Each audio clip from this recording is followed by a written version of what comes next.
Hello everyone, welcome to today's podcast. Let's start with cyber warfare.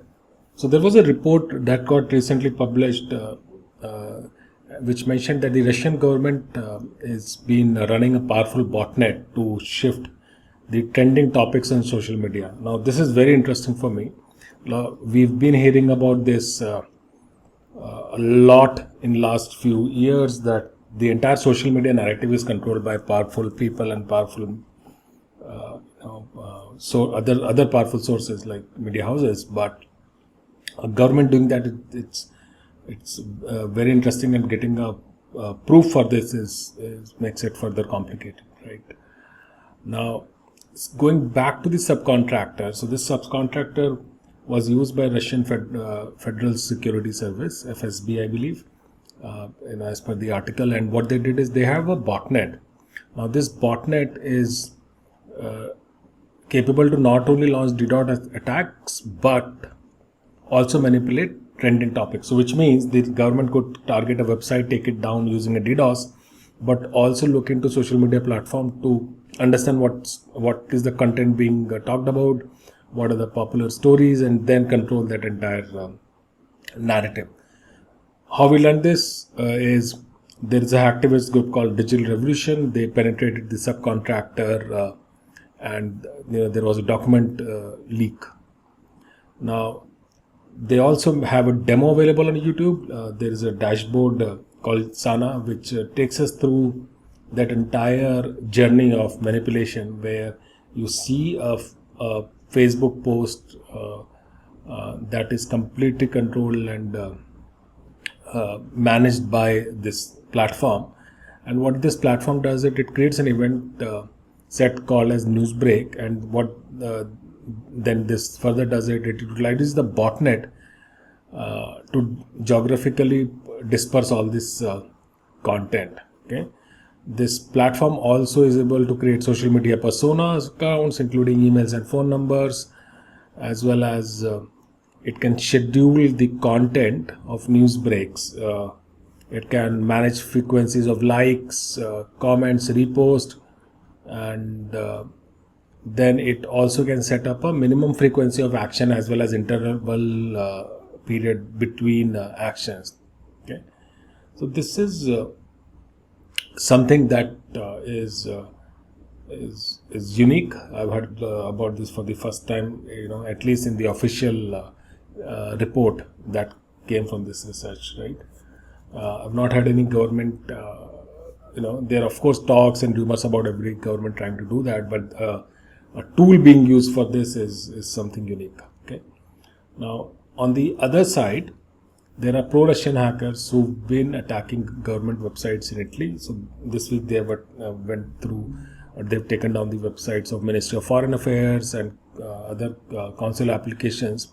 But there are also reports that they are taking down the Romanian government websites using DDoS. Now, this is a group called Killnet. They are pro-Russian, as I mentioned earlier.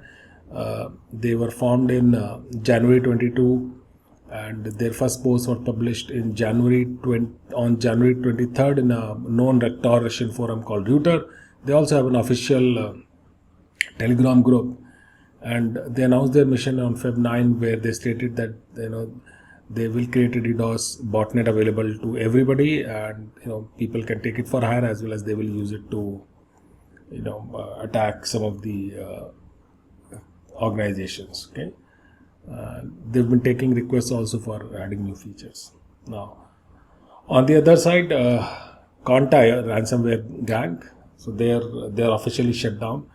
Their admin panel was not accessible. Their official news website is not there. The negotiation service is also down, and rest of the infrastructure is slowly going down. While there is a news of shutdown, there is also ongoing activity happening with the government of Costa Rica. As some of you might know, that they control or attack the infrastructure of government with their ransomware, and they were extorting money, which they wanted to extort money, but Russian government denied. The Costa Rica government denied paying that ransom, and the ransomware note asked for $10 million as per some reports, but Contagious eventually said it's $20 billion, and there were different rumors around that.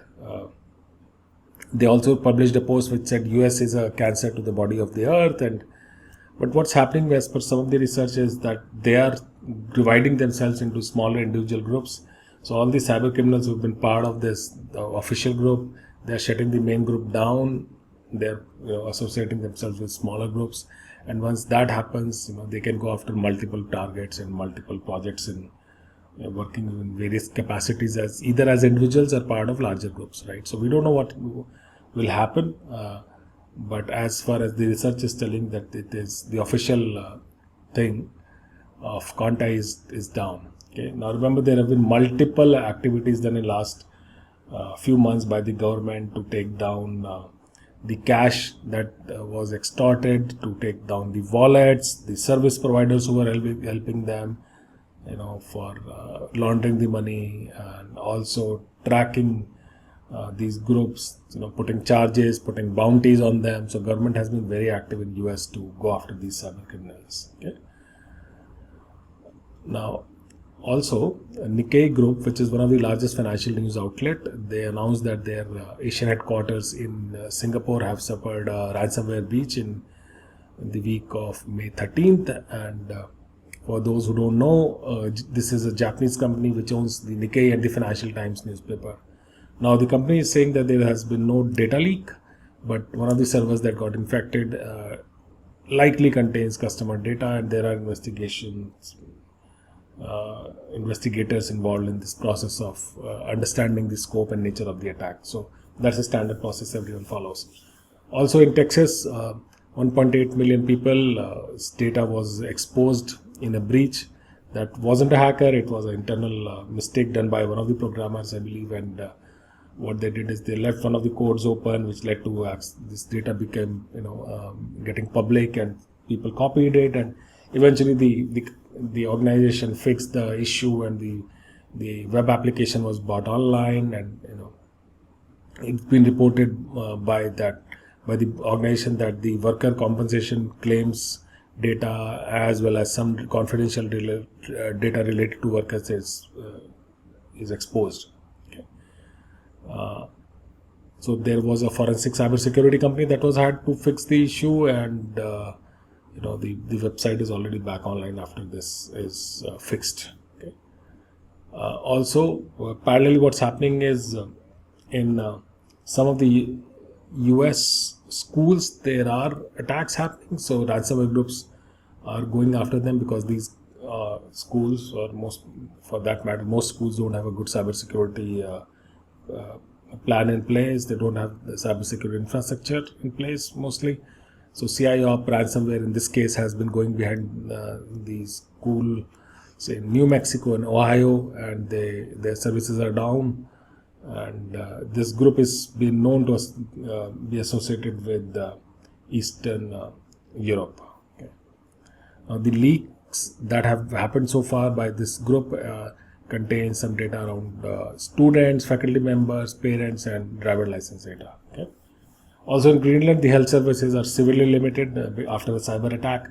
So government has confirmed this, and the type of incident is not confirmed. So we don't know if it's a breach, if it's a ransomware, but they were forced to restart all systems, and hospital workers were not able to access any patient medical records. Now this is getting worse by the day, as cyber criminals have realized that they can bring down infrastructure and they can make money out of it. They're trying to attack organizations that are not that secure, and schools and hospitals, law firms. They are not that great at IT cybersecurity, right? I mean, they're still struggling with IT. Cybersecurity is another level. So I would request everyone who's working for these organizations, please have a basic IT cybersecurity hygiene in place. Keep your software updated. Don't get pirated software. I've seen those incidents. And then make sure you have backup for all their critical data. You know where your critical data is. Just have basic cybersecurity hygiene in place. You can go a long way. Okay. Also, there is a vendor called QNAP. They're based out of Taiwan. They make a hardware called NAS, or network attached storage. Consider this as additional storage, like a USB drive that you plug into your system for getting additional storage capacity. NAS is a similar thing for enterprises, which provides lot of storage for thousands of workers. Okay, so in this example, or in this case, QNAP NAS, with a specific version, has been used by a ransomware group to encrypt the system. They found a vulnerability or a weakness in the software, and they are encrypted and asking money. Okay, so although QNAP has released the updates, they sent a warning to their customers, and all the customers are being asked to upgrade this software version. So Microsoft has warned about a new malware which is targeting crypto wallets. This malware is called as Cryware, and it's an emerging threat as per Microsoft, and it's specifically targeting crypto wallets. Now, to give you some basics, there are two types of wallets in cryptocurrency. One is hot wallets, and another is cold wallet.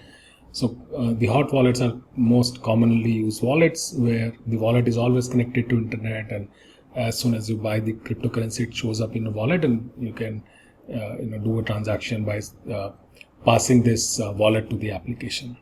The cold wallet, on the other hand, is something that requires a manual transfer of the cryptocurrency from the cold wallet to the hot wallet, which means cold wallet essentially stores your cryptos in a offline format. Okay. Now, going back to the specific malware, what this does is it has few functions. So things like it will consume target devices resources to mine cryptocurrency. It can make campaigns that make use of cryptocurrency as a ransom payment to avoid detection. It also has a stealing function, which is used to siphon hot wallet data alongside with other valuable information stored in the system. It also has a clipping method, so which means it steals cryptocurrency during transactions by monitoring the clipboard and replacing the original wallet address with the attacker's address. Okay. And it can also extract hot wallet data such as private keys, seed phrases, and wallet addresses. Okay. This allows the threat actor to initiate rogue transactions and move funds to another wallet. Okay. So that's a first. Personally, I've heard this kind of malware, but I'm not surprised. Cyber criminals move wherever the money is. Okay. Also, interestingly, there is a doctor that got charged recently. So this specific doctor, who used to practice during the day, was also a cyber criminal by night. So what this French Venezuelan physician did is he built a ecosystem around ransomware. So he made a ransomware builder called Thanos, and he would lease it to cyber criminals to carry out attacks. Okay, and this kit Thanos has been used by some malicious actors who are associated with the government of Iran. And this particular kit has the features to create custom ransom notes, as well as decide on the data which gets stolen during the attack. User could customize the ransomware with self-delete options, as well as evade detection by deploying various features. Now, this doctor has been will face 5 years in prison for attempted computer intrusion, and another 5 years for conspiracy to commit computer intrusion. Okay. Now, this doctor will, this is the first time I've heard a doctor really that talented on the cybercrime side. Okay, let's not call it talented, maybe that's the wrong word, but this is true, thing that's driven by greed. And what he was doing is he was licensing his software for periods of time, or the cyber criminals could join affiliate program and give a cut to the doctor. Okay, and he also accepted payments in regular currency as well as cryptocurrencies like Monero and Bitcoin. Okay, so it's good to have multiple skills, but don't go towards crime. Also, US agencies have announced initiatives to track down and crack ransomware gangs. So they're going after money and also top tier cyber actors. So they will be tracking illegal cryptocurrency transfers, working closely with exchanges and other parties involved in these kind of malicious transactions. Okay. With that, I'm very thankful to the sources. You all help us to learn. And anybody who's listening, please keep learning. Thank you. Let me know if you want to contribute to this podcast. We'll be happy to collaborate. Thank you.